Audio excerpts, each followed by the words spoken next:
दोस्तों नमस्कार, मैं धर्मेंद्र कुमार। स्वागत है आपका सभी का उद्यान एक्सप्रेस के लाइव में। और दोस्तों मेरे साथ में समाज सेवक जगदीश खट्टर जी मौजूद हैं। इनसे बातचीत करेंगे कि इन्होंने समाज सेवा कब से शुरू की और इनका समाज सेवा के प्रति रुझान कैसे हुआ।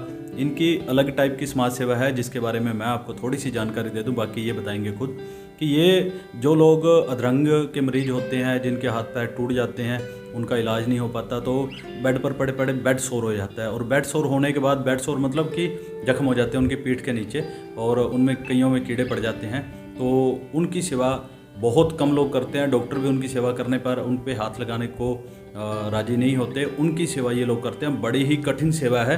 तो और बाकी इनसे ही पूछेंगे कि इन्होंने कैसे शुरुआत करी और ये सेवा करने का इनके मन में कैसे विचार आया। स्वागत है सर आपका। जगदीश जी, सबसे पहले ये बताइए कि कैसे आपके मन में ये सेवा भावना सेवा भावना सर मेरे मन में उत्पन्न हुई।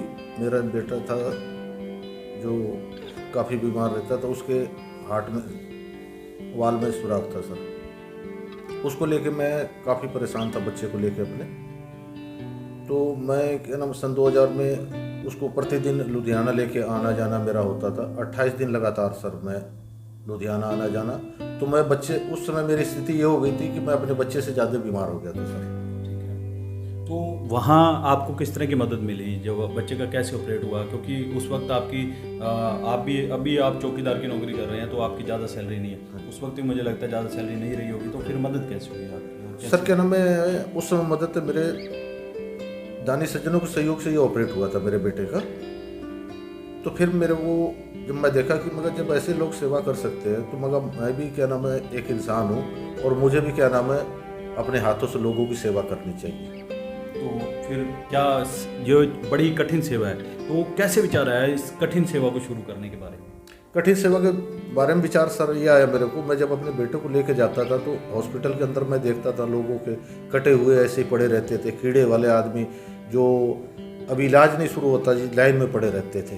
मेरे को देख के उन पे क्या नाम है कोई लेटरिंग किया हुआ है, कोई कुछ किया हुआ। तो मेरे को सर क्या नाम है ये देख के ये एहसास हुआ कि भाई हमने जो क्या नाम है समाज के अंदर रहना है तो हमें भी कुछ ना कुछ समाज को सहयोग करना है। जब लोग मेरे लिए इतना सहयोग किए तो मेरा भी फर्ज बनता, मैं एक इंसान हूँ कि मैं भी कुछ समाज को दूँ।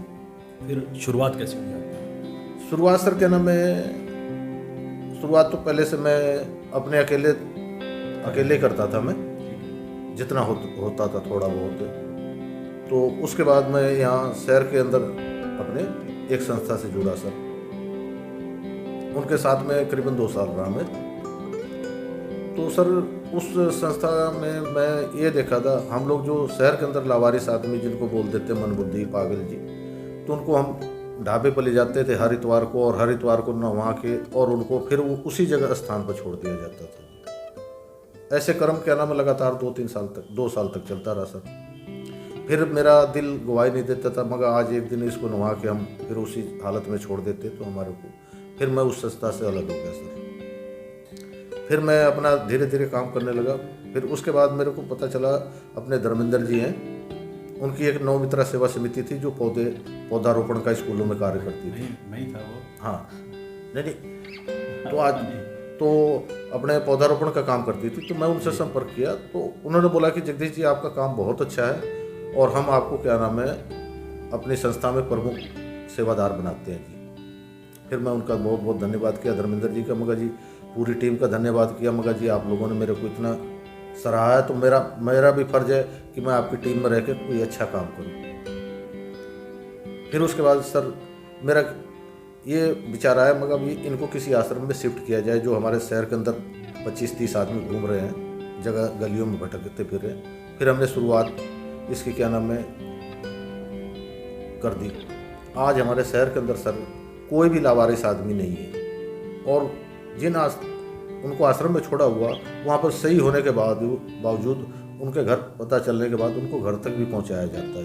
कितने लोग अपने घर पे? घर पे 6 लोगों को पहुँचाया जो। और इसके अलावा भी आप और भी क्या कार्य कर रहे हैं कि ये तो हो गया हमको आश्रम पहुँचाना, लोगों के कीड़े निकालना, उनकी मरहम पट्टी करना, इसके अलावा और कुछ और एक्टिविटी? क्योंकि हमारी संस्था जो पौधे लगा रही थी, लेकिन जो पौधे हम लोगों ने लगाए थे उनकी अभी तक सेवा चल रही है। दर्शकों को मैं बता दूं कि ये हमारी एक छोटी सी संस्था थी नव मित्रा सेवा समिति, और हम लोग पौधे लगाने का कार्य कर रहे हैं, आज भी कर रहे हैं। गांव के बीच में भी कई स्कूलों में हम लोगों ने सेवा की, और पिछले 3 साल से हम लोगों ने एक भी पौधा नहीं लगाया। कारण कि हम उन पिछले पौधों की सेवा करके उनको बड़ा करने की कोशिश में हैं। जब वो बड़े हो जाएंगे तो थोड़ा सा चलने लगेंगे, जब उनको पानी की ज़रूरत नहीं रहेंगे तो उसके बाद हमारा स्टेप होगा अगला नए पौधे लगाने का। हम इस तरह से नहीं करते कि आज पौधे लगा दिए और उसके बाद पानी नहीं डाला, वो सूख गए, फिर पौधे लगा दिए। ये कार्य हमारी संस्था नहीं करती, और हमारी संस्था के बीच में कोई प्रधान नहीं है, इसीलिए इनको प्रमुख सेवादार की उपाधि दी गई थी। और खट्टर साहब, ये पौधारोपण वाला चलो हमारा एक प्रोजेक्ट है, उसके साथ में चल रहा है आपका, तो आप लोगों ने कुछ और लोगों के कुछ ऑपरेशन वगैरह भी करवाए? सर क्या नाम है, ऑपरेशन जैसे पेट का हुआ, किसी के रसोली का, किसी सभी प्रकार के ऑपरेशन करीबन 23 के लगभग ऑपरेट करवा चुके हैं जी। जिसमें एक प्रमुख अपने बच्चा था सर, वो फाजिलका जिले का था, यहाँ घायल हॉस्पिटल के अंदर हुआ था सर। तो संस्था के पास तो इतना पैसा नहीं होता है जी, ना संस्था कहीं पर बाहर जाती किसी से डोनेशन लेने के लिए। तो फिर मैं धर्मेंद्र जी से मिला, तो उनसे क्या नाम है, उद्यान एक्सप्रेस की तरफ से लोगों से अपील की गई, तो उस बच्चे का इलाज दूसरे दिन सफल हो गया जी। आज लोगों ने खूब मदद करी उद्यान एक्सप्रेस की अपील पर। उद्यान आभा एक्सप्रेस की अपील पर लोगों ने दिल खोलकर मदद की, और उस बच्चे का सफलतापूर्वक ऑपरेशन हुआ और बच्चा कुशल पूर्वक सही हो गया जी। मैं सभी दानी सज्जनों का धन्यवाद करता हूँ। और हमारी संस्था सर क्या नाम है, पिछले समय से दानी सज्जनों के सहयोग से करीबन 30 परिवारों को राशन देते आ रही थी सर। तो जिसमें ये लॉकडाउन 22 मार्च का लॉकडाउन लगने के कारण पिछले साल जो 22 मार्च गया जी, उसमें साल ही हो गया, मतलब हाँ, अभी आज 15 तारीख के सामने हाँ जी, लॉकडाउन लगने के कारण सभी लोगों के धंधे जो थे, कार्य बंद हो गए, सब लोग अपनी अपनी जगह परेशान हो गए।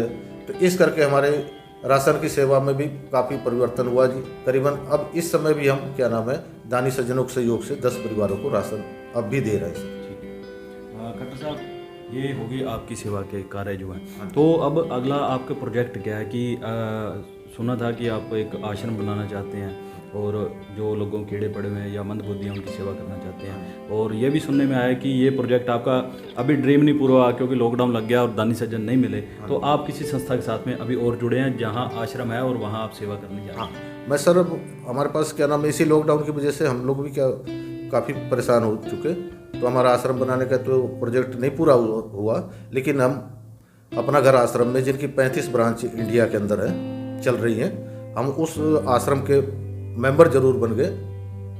अब हमारे को कोई परेशानी वाली चीज़ नहीं है कि हम किसी भी शहर का आदमी हम तत्काल वहाँ से ले जाके आश्रम में अपने रख सकते हैं। ठीक है, बहुत बहुत धन्यवाद। दोस्तों, आप लोगों ने जगदीश खट्टर जी को सुना, एक समाज सेवक हैं और बड़े ही छुपे रुस्तम हैं। खबरें नहीं देखी होंगी आपने इनकी, और हमारा टारगेट खबरों का नहीं रहता हमेशा। और ये जो नव मित्रा सेवा समिति संस्था है, ये कार्य में विश्वास रखती है। हम लोग खबरें हमारी बहुत कम होती हैं, तो खबरों के माध्यम से तो आपने नहीं देखा होगा, लेकिन आज इनसे रूबरू करवाने का मन चाहा तो आपसे रूबरू करवाया। आप इनकी मदद कीजिए, नंबर मैं नीचे दे दूंगा, स्क्रीन पर चलते रहेंगे इनके नंबर। आप इनको कोई भी सेवा कार्य देना चाहते हैं, इनको सेवा देना चाहते हैं, वो आप इनके नंबरों पर संपर्क करके आप सेवा दे सकते हैं। और दूसरा, अगर आप संस्था के साथ में जुड़ना चाहते हैं तो आप संस्था के साथ भी इनके नंबरों पर कॉल करके जुड़ सकते हैं। हमारी संस्था किसी से पैसा नहीं लेती है। अपने जो सेवादार होते हैं, अपने जो सदस्य होते हैं, उनके साथ मिलकर हम लोग अपना डोनेशन इकट्ठा करते हैं और उसी से ही अपना कार्य चलाते हैं।